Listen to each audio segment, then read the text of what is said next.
Hey guys, how's it going? It's Saturday morning. I had a video recorded on that damn KineMaster, but I don't know, fucking Apple phones, man. I really don't like it. I'm gonna try to swap back to a Samsung Galaxy. I think next year. These fucking Apple products, it's just one thing after another. Now it's saying that I can't upload it because I don't have enough storage space on my phone. Which if I look in my storage, I'm like less than 50% used. So I don't know what the hell is going on there. It does that every now and then. But basically, what the video was going to be about, and it was like a little bit from from yesterday, and then a little bit from this morning. But in a nutshell, I got those clips on. Thursday was a long day because I had to go to Lakeside to get the clips, and but we got the clips on. It's good. Um, so as of yesterday, there's nothing on the truck that needs to be fixed right now. So woohoo, doing good there. Um, and I'm gonna try to get this one to work, but I had kind of a little, going to the rail yard video that I'm trying to do, but again, it's like fucking KineMaster keeps fucking up. Like I'll get halfway through like editing the video, and all of a sudden the program will just shut down. So I don't fucking Apple, you know. What are you gonna do? Um, but I was able to find a chassis today. Another one with radials, like fucking brand new chassis. So if I can keep doing that, we'll be really good. Because you don't have to worry about flat tires then. And right now we don't have the money to pay for flat tires. So that is definitely a thing. Uh, but in a nutshell, what the video is about is, I'm not a farmer. Um, I come from two farming families. My stepfather, the man that raised me, my dad, um, his dad, and grandfather were dairy farmers up in Platteville, Wisconsin. Um, and Grandpa had to sell the farm when my dad was about 13 years old. My biological dad, um, their family started crop farming in 1912 in Garden Prairie, Illinois. And Grandpa ended up, I didn't know that side of the family. I didn't grow up with them. I wasn't raised with them. Um, I didn't even talk to any of them until I was probably uh, in my early 30s. So, I definitely didn't grow up around them or have anything to do with any of that. Uh, but apparently, you know, the grandpa on that part of the family ended up selling the farm, or not the grandpa, like my biological dad and his brothers and his sister ended up selling uh, all the farmland off and all of that. One uncle still works with another family in that area, in the farming, field. He runs combines and grain carts, and he drives truck as well. Um, I've spoken to him here and there, but again, I'm not close with that side of the family. Um, it's kind of one of those deals where I just know who they are.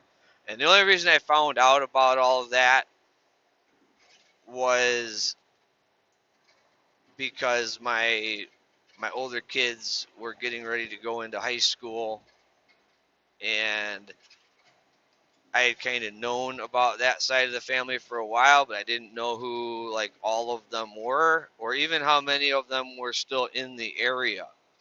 And so I had some free time, and I kind of set out to finding all of them, just that way, you know, my kids weren't dating their cousins, kind of thing. I mean, we're not in fucking Kentucky.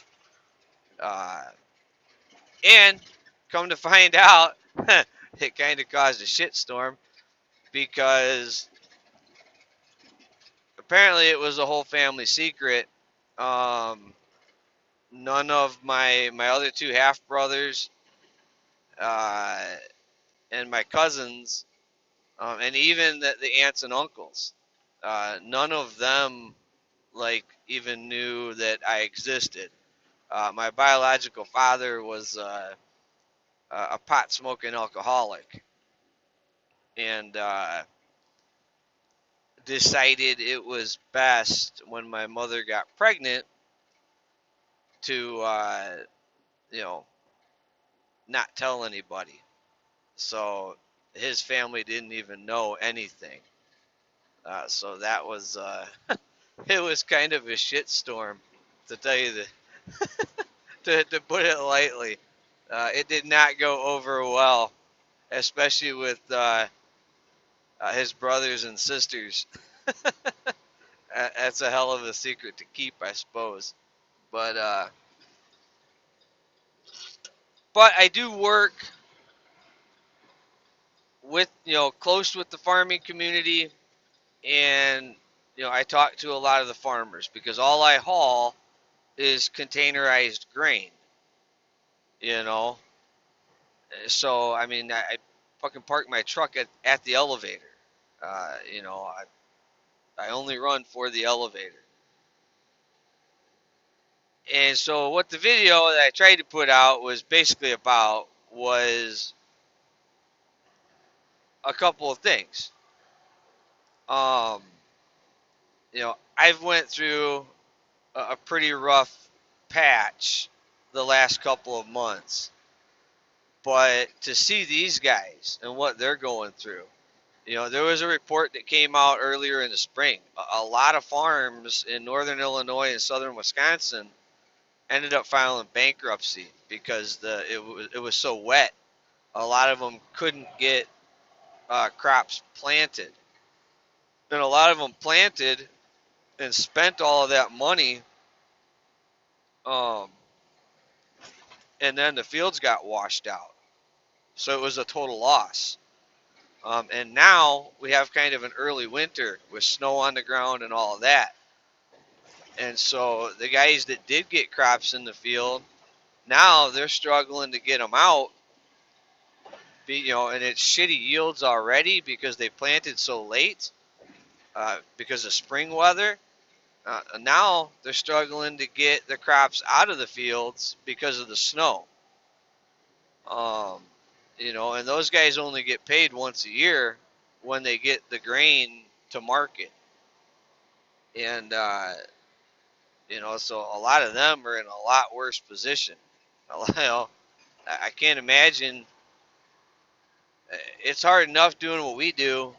I can't imagine, putting all of that time, money, and effort into growing a crop all year long, and then now you're fucked. Your crop is basically dying on the vine because you can't get a combine in the field. Um, there are some guys that are able to now, get out there and they've been combining, but there's a lot of crop still in the field, and it's not like bumper crop. It's not, you know, 230, 250 bushel an acre. I mean, it's already a shit crop. But so, I mean, it puts it in perspective that what I'm going through isn't that bad. um, but the flip side of that, and the second part of the video, was basically get prepared. Um, the corn crop in the middle of the country. So basically, like the entire corn crop this year for the United States is a shit crop. Um, it's not where it normally is.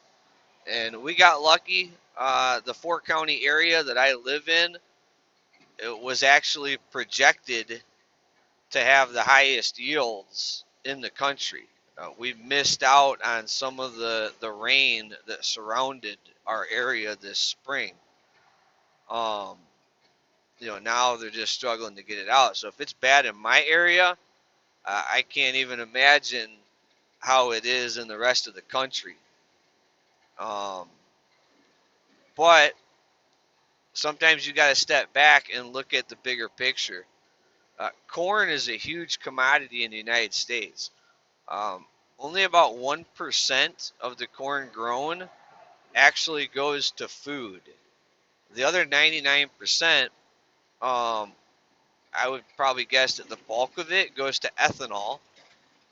And then you have a lot that goes into other foods, cereal, stuff like that. Uh, you have a lot of it that goes into different foods as a sweetener, high fructose corn syrup. You have a lot of it that goes into food flavoring, and you have some. I mean, corn is used to make plastic, you know, so it's a very diverse commodity, and we're not going to have a lot of it this year, which tells me it's a safe guess that come next year, gasoline prices are going to skyrocket because they're not going to have the corn to produce the ethanol to pump out the fuel. And then you take on top of that all of this stuff with the shipping vessels having to switch over to run road diesel in the shipping vessels instead of whatever it is they're using today.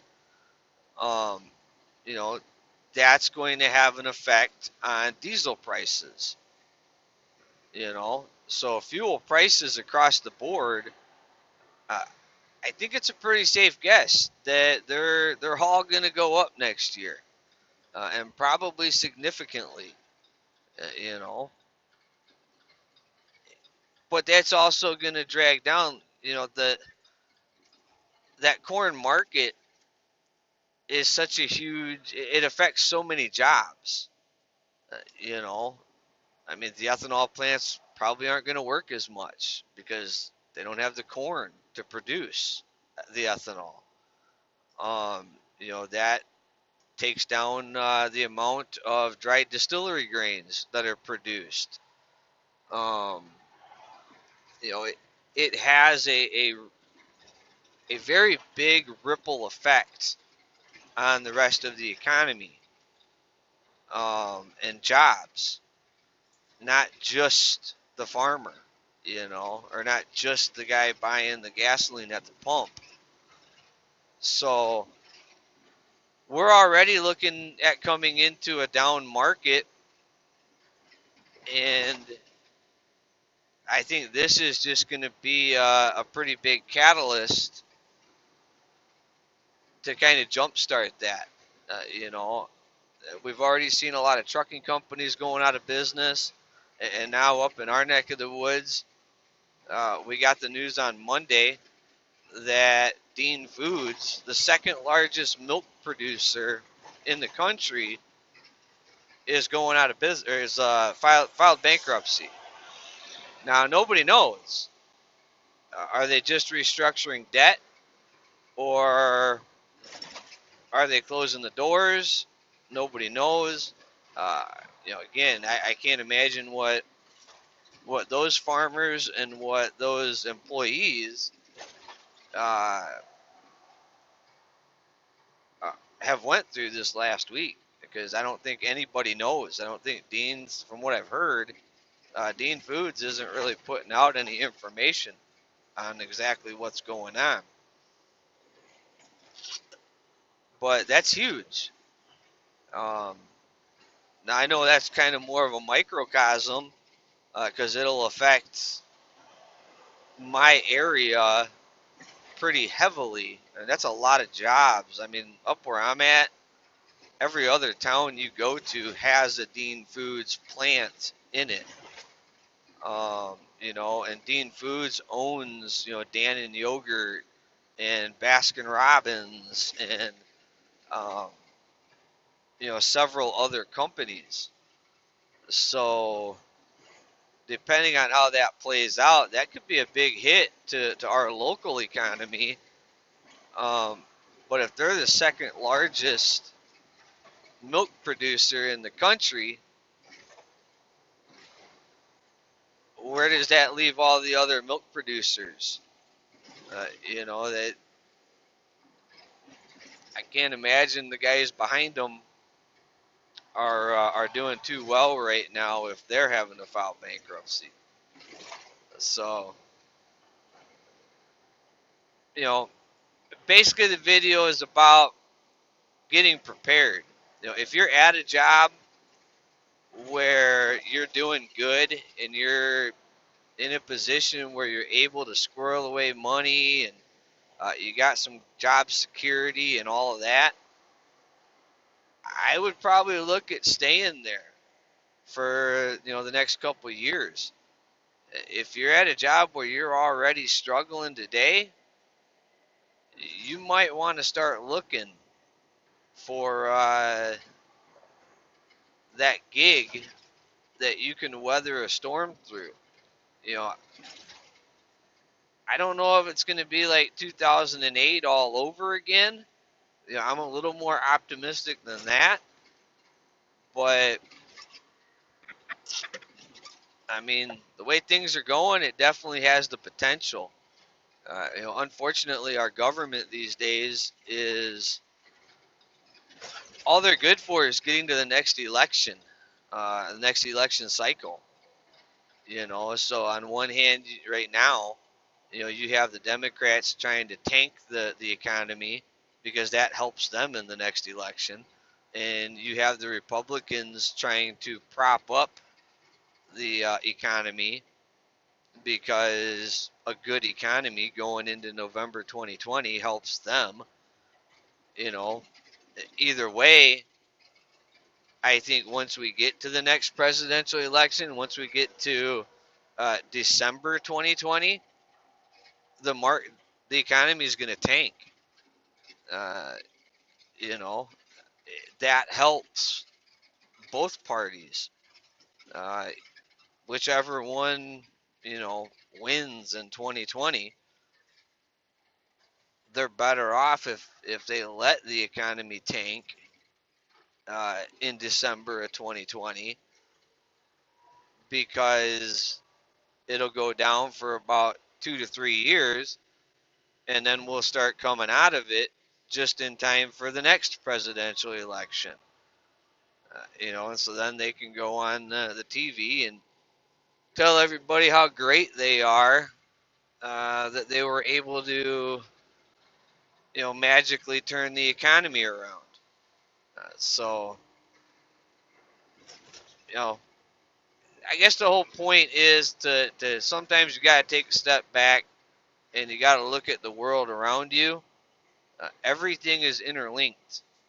Everything, it's a big machine, and you're just one gear. What you're doing, your job is just one gear in that big machine.